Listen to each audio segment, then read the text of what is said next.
Nah, ada orang dari kampung sebelah, orang baik, dipuji-puji dulu. Ini hafal Quran tapi buta matanya, ingin melamar kamu. Nak, namanya si Fulan.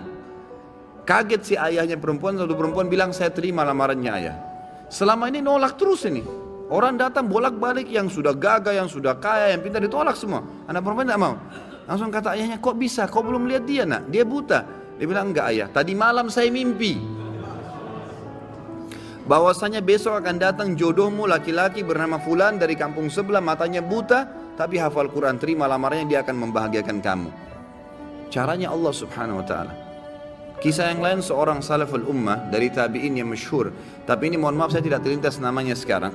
Yang jelas beliau kaya raya, seorang ulama alim besar gitu kan, dan kaya raya. Tiba-tiba Allah coba bangkrut.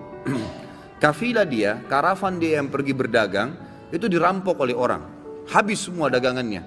Zaman dulu begitu ya. Sama kalau kita misalnya order satu barang sama kontainer tenggelam di lautan atau dirampok, kita sudah nggak tahu, modal semua di situ, habis gitu. Maka yang terjadi ikhwah-akhwat sekalian, orang ini akhirnya dalam kisah ini dikatakan setiap hari pindah-pindah masjid, minta-minta sama orang. Ini orang kaya raya, nggak ada lagi kehidupannya, dia gimana? Cuma minta diberikan makanan, dia makan gitu. Berjalanlah 2 bulan dari kejadian kasus dia ini. Satu waktu dia masuk di masjid Jami' di Baghdad. Pada saat dia masuk di masjid Jami' itu, dia temukan di pinggiran masjid di belakang ada orang-orang miskin yang baru terima bingkisan-bingkisan, dan mereka saling memuji orang yang bantu itu. Dia pun datang mengatakan, setelah berikan salam, kalian dapat dari mana nih bantuan? Kata mereka serentak, itu tuh yang duduk di depan tuh, dekat mihrab. Itu orang yang duduk, yang kamu lihat sana tinggal sendirian. Memang habis sholat sudah bubar, tinggal orang itu sendirian. Kalau kau punya hajat, sampaikan sama dia tidak pernah nolak hajat orang. Kata orang soleh ini diceritakan tentang dirinya, saya pun datang mendekati orang tersebut, atau saya dekat, saya temukan orang itu sedang mengangkat tangannya sambil menangis kepada Allah sambil berkata, ya Allah berkahi, ya Allah tambahin, ya Allah mudahin, terus begitu. Lalu tiba-tiba dia bilang, saya seperti disiramin hati saya dengan keimanan oleh Allah subhanahu wa ta'ala. Saya bilang, orang kaya ini pun yang banyak bantu orang, minta kepada siapa? Kepada Allah. Ngapain saya minta sama dia? Setelah itu dia bilang, saya berdoa selama sebulan. Ini dia sendiri cerita. Selama sebulan saya berdoa non-stop, maka Allah mengembalikan semua kekayaan saya bahkan lebih daripada sebelumnya. Jadi memang dalam doa ikhwas ada rate-nya, gitu kan? Jangan 1-2 hari berhenti, tidak boleh istijal. Sabar, nikmatin prosesnya, gitu kan? Allah tuh maha dengar, maha tahu, dan Allah akan memberikan pada saat antum sabar sampai titik klimaks daripada doa itu, maksimal titiknya, maka Allah akan berikan luar biasa, gitu kan? Ada cobaan datang, ada doa yang antum sampaikan belum diijabah, tetap saja terus berdoa. Nabi Zakaria tadi tidak pernah putus asa, 70 tahun berdoa. Nabi Ayub 20 tahun ya, beliau diberikan nikmat segala macam, anaknya 12, laki-laki semua, istrinya cantik sempurna, dia gagah, raja, nabi dan kaya raya, gitu kan? 20 tahun nikmat hidupnya. Tahun 21 dia menikah umur 30 tahun, istrinya 20 tahun, dia 30 tahun. 20 tahun nikmat, berarti umur Nabi Ayub berapa? 50 tahun, gitu kan? Waktu itu umurnya 30 tahun menikah, 20 tahun penuh dengan nikmat. Semua ada, anaknya 12 laki-laki semua kuat-kuat. Kebun kurmanya, peternakannya semua subur. Jadi raja, nabi dan orang terkaya di kaumnya. Sampai umur 50 tahun, istrinya 40 tahun. Setelah itu cobaannya Allah datang. Dalam 3 hari semuanya habis. 3 hari saja.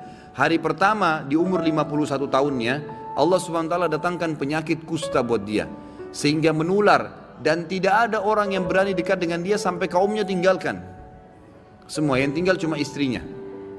Rumahnya pun yang bagus tadinya terpaksa dia jual, diganti dengan gubuk biasa, karena hari kedua Allah subhanahu wa ta'ala coba Nabi Ayub alaihissalam dengan mendatangkan hama dan badai. Semua perkebunan kurmanya hancur, semua peternakan kambing, sapi, untanya mati. Hari kedua ribuan ekor habis semua. Maka terpaksa untuk menghidupi dirinya dijual rumahnya, maka dia tinggal di gubuk biasa. Dari raja, nabi, kaya raya, ditinggalkan oleh orang-orang yang sedang didakwain kaumnya, kemudian juga seluruh hartanya habis. Dan hari ketiga Allah datangkan cobaan yang paling berat dalam hidup beliau, ya, alaihi salatu wassalam. Itu 12 anak laki-lakinya mati satu hari. Semua mati seketika, tanpa sebab. 12 anak laki-laki sempurna sehat, mati semua. Nabi Ayub alaihissalam tidak mengeluh satu kalimat pun. Tidak ada keluar mulutnya, ya Allah kenapa, nggak ada.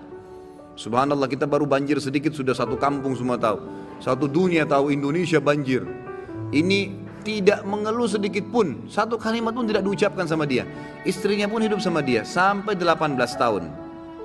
Setelah 18 tahun istrinya bilang, wahai Nabi Allah, mintalah kepada Allah agar Allah ya tidak usah mengembalikan anak kita, nggak usah memberikan harta, Anda sembuh aja deh, biar Anda bisa berdakwah. Saya tetap sabar kok, dalam kehidupan begini pun tidak apa-apa. Apa kata Nabi Ayub kepada istrinya? Berapa tahun dulu Allah coba kita? Kata istrinya berapa? 20 tahun. Berapa tahun sekarang? Berapa tahun dulu kita nikmat? Kata istrinya 20 tahun. Berapa tahun sekarang Allah coba? 18 tahun. Kata Nabi Ayub, saya masih malu minta sama Allah. Tunggu, setelah 20 tahun cobaannya seimbang dengan nikmat yang Allah kasih, barulah Nabi Ayub mengatakan, Rabbi anni massaniyad dur, ya Allah engkau telah timpakan penyakit padaku. Lalu apa permintaannya? Nabi Ayub bilang, ya Allah berimbang nih 20 tahun sama 20 tahun? Tidak. Nabi Ayub mengatakan, wa anta arhamur rahimin, dan kau zat yang maha penyayang. Artinya mau kau sembuhin silahkan, nggak mau juga nggak apa-apa. Tapi kata ulama, karena Nabi Ayub di sini sabar sampai titik terakhir, klimaks ini yang saya katakan cobaannya, dan dia berdoa sampai sabar sampai titik terakhir, yang terjadi adalah Allah kembalikan semua. Fakashafna ma bihi min dur wa atainahu wa ahlahu wa mithlahum ma'ah. Ini jawabannya. Allah subhanahu wa ta'ala dalam 3 hari kemarin menghilangkan 20 tahun semua nikmat yang ada padanya. Kesehatannya hilang, hartanya hilang, gitu kan, kebun dan peternakannya, anaknya semua mati. Allah kembalikan setelah 20 tahun dia bersabar, sama berimbang. 3 hari juga. Hari pertama Allah angkat penyakitnya, langsung sembuh dari kusta, gitu kan, sembuh, dan badannya kata ulama lebih sehat daripada dulu waktu dia masih sebelum dikena penyakit, ya bahkan lebih muda 15 tahun. Kemudian di hari kedua, karena kaumnya sudah tersebar beritanya Nabi Ayub sudah sembuh nih, gitu kan. Hari kedua semua kaumnya bawa hadiah. Ada yang bawa unta, ada yang bawa kambing, ada yang bawa sapi, ada yang kasih pohon kurma. Pokoknya dihibain. Hibah dari kaumnya ini, hibah ya, pemberian saja, itu double dari apa yang dia milikin dulu. Allah kasih tanpa bekerja nih, dibalas langsung. Menjadi lebih kaya 2 kali lipat daripada sebelumnya. Dan hari ketiga Allah SWT beritakan berita gembira, istrinya hamil, setiap tahun melahirkan anak kembar dan memiliki 24 anak laki-laki. Diambil 12 sama Allah, dikasih berapa? Double. Sabar, nikmatin prosesnya. Masa antum dikasih kesehatan sama Allah 365 hari setahun, setelah setahun dicoba seminggu flu, wallah luar biasa keluhannya. Kalau mau bicara masalah keadilan, mestinya sakitnya berapa lama? Setahun juga. Mana baru seminggu sudah mengeluh, semuanya orang tahu, diam, gak usah mengeluh. Allah SWT maha tahu. Ikhwas sekalian, kalau ada cobaan sedang datang dan antum sabarin, antum nikmatin, itu pahalanya gak bisa dihitung. Perhatikan ya, bukan tidak boleh berobat, ikhtiar boleh, berobat boleh. Tapi kalau Allah belum datangkan kesembuhan, sabar, terima saja, nikmatin prosesnya. Ada seorang dalam hadis Bukhari, wanita datang kepada Nabi SAW mengatakan, ya Rasulullah, saya ini kena penyakit ayan. Setiap kali kambuh, saya tergeletak di jalanan, badan saya terbuka, minta kepada aurat saya terbuka, minta kepada Allah saya disembuhin. Apa jawaban Nabi? Pertama kata Nabi apa? Tawaran pertama, kalau kau sabar, biarin aja padamu itu, sambil kau ikhtiar berobat, kau pasti masuk surga. Tapi kalau kau mau, saya minta disembuhkan sama Allah bisa, tapi gak ada jaminan surga. Apa kata wanita itu? Saya mau surga ya Rasulullah, tapi minta kepada Allah agar kalau saya kambuh, tidak terbuka aurat saya. Maka Nabi SAW doakan. Tapi perhatikan garis bawahnya apa kata Nabi? Kalau kau sabar, kau masuk surga. Abu Qatadah radhiyallahu anhu, ya, di salah satu peperangan yang pernah matanya mau tercopot. Sudah dengar kisahnya kan? Belum juga? Masa sih? Anak kadang-kadang ragu mau nyampein kisah ini, karena pikir antum sudah hadiri pengajian anak. Abu Qatadah itu dalam satu peperangan sahabat Nabi yang mulia. Abu Qatadah ini sahabat yang gagah, ya, orangnya sangat pintar berperang. Tapi satu waktu di perang, kalau tidak salah ini perang Khandak, ada anak panah nyasar, kena bola matanya yang kanan, sampai bola matanya jatuh. Ini Abu Qatadah, orangnya sangat gagah. Dan setelah selesai peperangan, memang dia niat mau menikah, gitu kan. Matanya ini jatuh, dan ada anak panah nancap situ. Sebagian sahabat lewat bilang, wahai Abu Qatadah, matamu udah gak bisa, kita potong aja. Kata Abu Qatadah apa? Dia pintar, dia tahu Nabi SAW masih ada. Dia bilang jangan dulu, sebelum kalian potong, tetap bawa saya ke Rasulullah. Saya ingin lihat Nabi bilang apa nih tentang mata saya. Begitu Nabi SAW lihat, Nabi senyum. Tahu ini kalau Abu Qatadah datang kena minta sesuatu.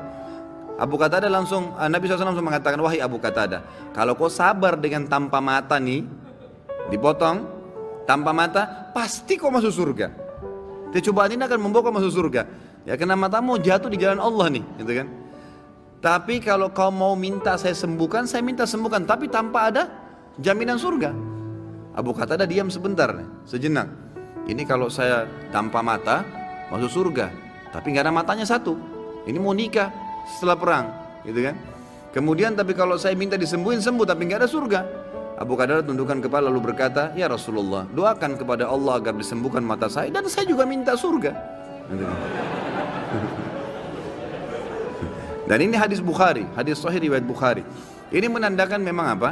Nabi SAW memberikan kesempatan orang kalau datang cobaan, antum sabarin, nikmatin prosesnya. Kata Umar bin Khattab, orang yang bisa menerima sebuah cobaan yang datang kepadanya sebagai takdir Allah akan membuat hatinya pelong menerima cobaan tersebut. Lagi sakit kah, kehilangan harta kah, bangkrut kah, dia akan bisa melaluinya dan ada pahalanya. Dan pasti ma'al usri usra, pasti setelah kesulitan akan kemudahan. Tapi butuh tunggu tanggal mainnya, tunggu tanggalnya saja, gitu kan? Di sini kita harus tahu. Dan di sini kata Umar dia akan mudah melaluinya. Tapi kalau orang ditimpa musibah yang tetap dia akan harus lalui sampai masanya, ajalnya, batas musibah itu. Jadi bukan berarti antum pas sakit antum mengeluh, ya kenapa saya sakit ya, ya tadi malam kalau AC saya tidak kecilin ya, dan seterusnya, ya kemarin kalau saya tidak kena hujan ya. Itu kan tidak boleh diucapkan dalam Islam ya. Antum ucapin itu tetap tidak sembuh. Akan sembuh di waktu yang Allah sudah tentuin. Pada saat hari H Allah tentuin ajal ya, ajal batasnya itu, pada saat itu Allah akan sembuhin. Allah akan kemudian antum minum obat, minum air antum akan sembuh. Ingat ikhwah sekalian, semua punya ajal ya. Di muka bumi ini semua, di alam semesta semua punya ajal. Ajal ini bahasa ceramah saya pribadi adalah tanggal expire, gitu kan? Jadi bukan cuma kita yang punya tanggal expire, tapi semuanya. Ya, seorang sahabat pernah pembantunya pecahin piring, lalu dia marah dengan pembantunya. Nabi SAW dengar, Nabi panggil. Kata Nabi SAW, kenapa kau marah dengan pembantumu? Ketahuilah, piring yang dipecahkan oleh pembantumu punya ajal, batas yang Allah sudah tentuin, sebagaimana kamu punya ajal. Kalau bukan pecah di tangannya, akan pecah di tanganmu. Antum kalau lagi jalan ban motornya pecah, nggak usah marah-marah. Antum mau susun 1000 alasan pun penyebabnya, mungkin licin, mungkin hujan, mungkin paku, tetap sudah bocor. Udah ajalnya ban itu. Oh sudah ajalnya, tinggal perbaikin, tambal atau ganti, selesai. Orang mukmin begitu hidupnya, semua jadi simpel. Semua punya ajal dan batas. Jelas ya?